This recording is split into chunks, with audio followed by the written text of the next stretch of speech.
Mesdames, Messieurs, bonjour et bienvenue à C13h.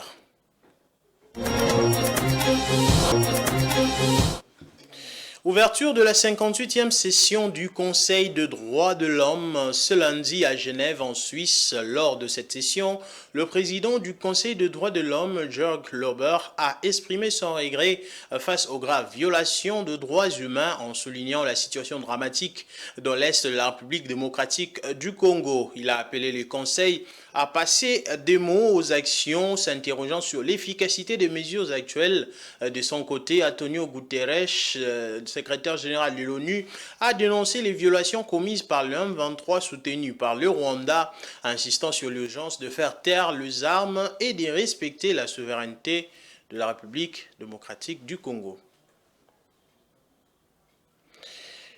Et puis, en marge de la 58e session du Conseil des droits de l'homme, la première ministre Judith Suminwa, s'adressant aux Congolais de la diaspora, a souligné que la RDC souhaite, au-delà de la condamnation, de sanctions contre le Rwanda. Suivez Judith Suminwa. Vous avez pu constater ce qu'ont subi nos frères et sœurs, nos enfants à l'Est.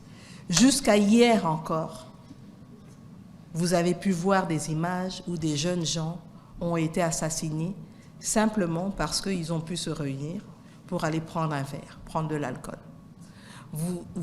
Moi, j'ai rencontré des activistes de droits de l'homme qui ont fui Goma, qui ont fui Rutshuru, qui ont fui Bukavu pour arriver à Kinshasa.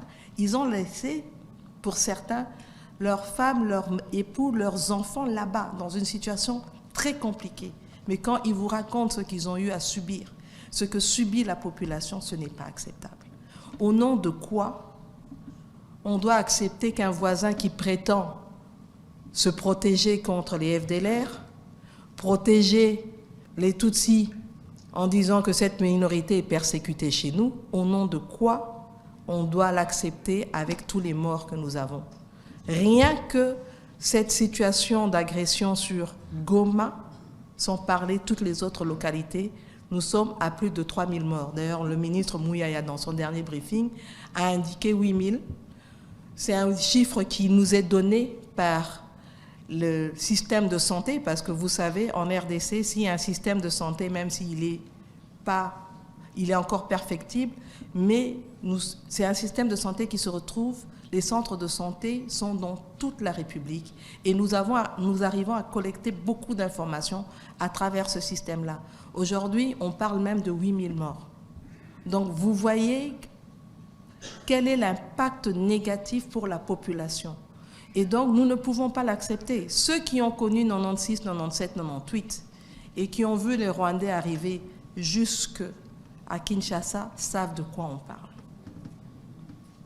Est-ce que nous pouvons accepter qu'en étant sur notre propre terre, nous soyons complètement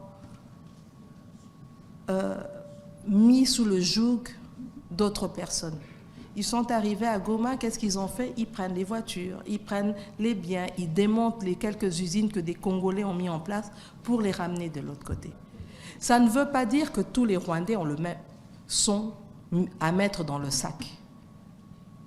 Mais il est un fait que dans les dirigeants rwandais, et pour ne pas le citer Paul Kagame, il y a une volonté de nous écraser et nous ne l'accepterons pas. Le Centre national de transfusion sanguine a annoncé la finalisation du colisage de 1200 poches de sang destinées à soutenir les victimes de récents affrontements liés à l'invasion rwandaise dans notre pays. Ces affrontements ont causé de nombreux morts et blessés dans les villes d'Egoma, Bukavu et Uvira, toujours occupées par l'armée rwandaise. Dans cet extrait, je vous invite à suivre la responsable du CNTS qui parle de poches de sang dans ses propos recueillis par Tom Momat. En fait, la prochaine étape, c'est la réception de ces unités de sang au niveau de la ville de Goma. Et nous allons devoir réceptionner ça au centre provincial de la transfusion sanguine qui va se servir d'une partie et les redistribuer au niveau des hôpitaux afin que le receveur du sang reçoivent ces unités de sang. Et à titre vraiment gratuit, Une partie de produits sanguins va aller jusqu'à Bukavu, dans les différents hôpitaux de la ville de Bukavu, parce que là-bas aussi, il y a des blessés de guerre. Nous avons utilisé des tests de 4e génération. Des tests qui, à partir de 2 semaines, 3 semaines, nous permettent d'identifier si les donneurs ont développé une maladie comme le VIH, les hépatites et la syphilis pour ne pas les transmettre aux receveurs. Le gouvernement ghanéen a annoncé une augmentation de 10% du salaire minimum national à compter du 1er mars 2025. La décision a été prise lors d'une session tenue à Accra le 20 février dernier. Cela s'inscrit dans le cadre des efforts contenus visant à garantir une rémunération équitable aux travailleurs tout en équilibrant la stabilité économique et la durabilité des entreprises. Suivez.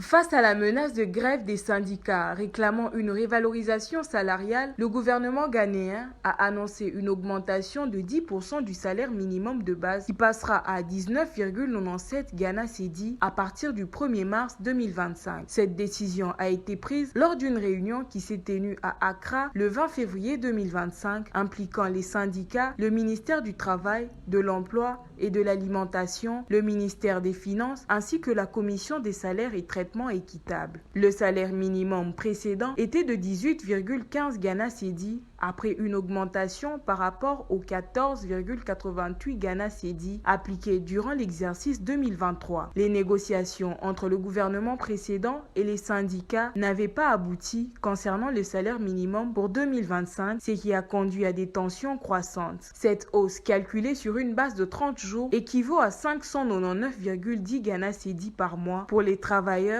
au salaire minimum. Le ministère du Travail a souligné que cette décision s'inscrit dans un effort plus large visant à garantir une rémunération équitable tout en maintenant la stabilité économique et la durabilité des entreprises.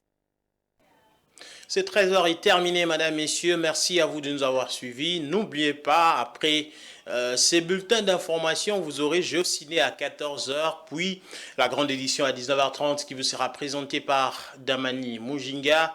Ensuite, il y aura l'émission Focus sur les hydrocarbures avec William Albert Kalingai. Au revoir.